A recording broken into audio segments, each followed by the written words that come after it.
आज बनाडे मी मस्त मुंगनी डाळ घालीसनी प्रोटीन युक्त मेथीनी भाजी। तर ही भाजी जी ते एकदम सोपा पद्धतीने बनाडे पण खावाली इतली चविष्ट आहे ना, एकदम भारी लागणारी। तर चला मी ही जी भाजी ना ती कशी करी आपण व्हिडिओला सुरुवात करू।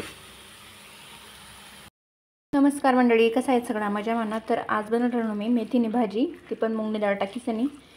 तर आता ही वाळा दिन आहे, मस्त हिरव्या पालेभाज्या परत फळभाज्या फळे एकदम भारी राहणार ही वाळा दिन मा।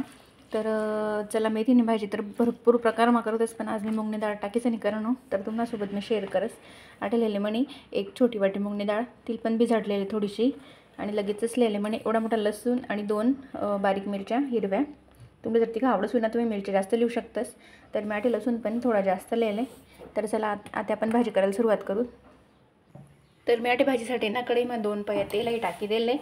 भाजी एकदम सिंपल पद्धत मा करणी, पण खावाले एकदम चविष्ट लागस बरं का। तेल आपण थोडंसं गरम होतं, तेल जे ते आपलं गरम होई घेते ना, मिरची आणि लसूण मी एकत्र टाकी देस।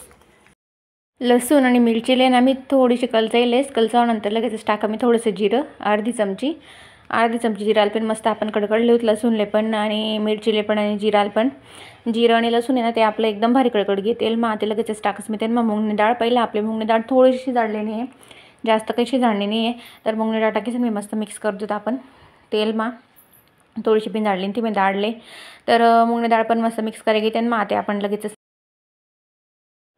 तेन मा आहे ना मी आता थोडंसं पाणी टाक देस, अर्धा ग्लास ना अनमान, आणि तिला ना बिना झाकणने शिजाडलेस, कारण की झाकण जर ठेवना तर ती और शिज जाई, म्हणजे जास्त शिज जाई ती। तर देखा पाणी मी टाके तिथं अर्धा ग्लास, आणि लगेचच टाइम टाका अर्धी चमची हळद पण मस्त मिक्स कर दो। हळद टाकेस आणि लगेचच नमक पण टाक दो मी थोडंसं। आता इले ना आपण आहे ना बिना झाकणावर आहे ना झाकण झाकत नाही मी, इले ना आपण आहे ना बिना झाकणने शिजाडली, कारण आपले ओवर कुक करणे नाही मुंगनी डाळ ना कोई कोई कावस माहिती का ओवर कुक हुई जास मेथीन भाजी मा। तर इले पहिले आपण शिजाडली होते बिना झाकणनेच। डाळले मी ना 70% शिजाडली ती डाळ आपली शिजन वेगी मस्त रेडी। थोडंसं पाणी मेथीन मा राहू दिले, आता लगेचच मी स्वच्छ 2-3 पाणीच घे मेथी ही धुतली ती, जेणेकरून मेथी त्याची माती वगैरे ती निघी जास धुवानंतर। तर आता ती मेथी मी टाकी दिली सगळी मुंगनी डाळ मा, आणि ना एले मी आता मेथी टाकीस आणि मस्त खाल्यावर मिक्स कर देस। तर इतली भारी लागस नाही भाजी, प्रोटीन युक्त भी राहस आणि ना शरीरले पण मस्त गरमी देवाना काम करस, ऊर्जा देवाना। तर इतली भारी राहस ना, एकदम भारी भाजी आहे राहस हिवाळ्यात मा, एकदम ताजी, आळ्या वगैरे बिलकुल फिरेल राहतात। तर ते खायले मी सगळी आता मिक्स कर दे रणू 1 ते 2 मिनटं फक्त, ती भाजीला शिजाडल्यानंतर काही जास्त काम राहत नाही।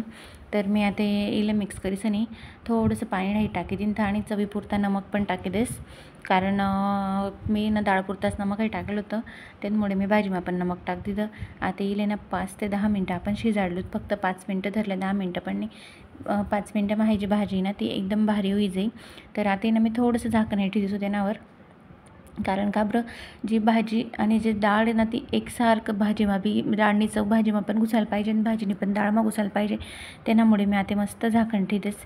झाकण ठेसनी 5 ते 10 मिनटं, फक्त 5 मिनटं त्याला राहू देस। आता देखा झाकण 5 मिनटं वेगळं झाकण उघडेसन देखस आपली भाजी देखा तुम्ही कितली भारी होईगी, एकदम भारी भाजी आहे तयार होईनी। आणि पाणी पण सगळं आहे ना, जे जिथलं बी पाणी होतं ना तिथलं आटाई गे मस्त। तर चला मग तुम्हाला जर अशाच म्हणे रेसिपी आवडती होती तर मला चॅनलला लाईक, शेअर, सबस्क्राईब नक्की करा। अशाच म्हणे रेसिपी देखासाठी चॅनलला सबस्क्राईब नक्की करा आणि एक लाईक तर करीच देत जा। चला मग म्हणाला पूर्ण व्हिडिओ देखाबद्दल धन्यवाद। हाय वेगी मस्त कोरडी अशी भाजी तयार।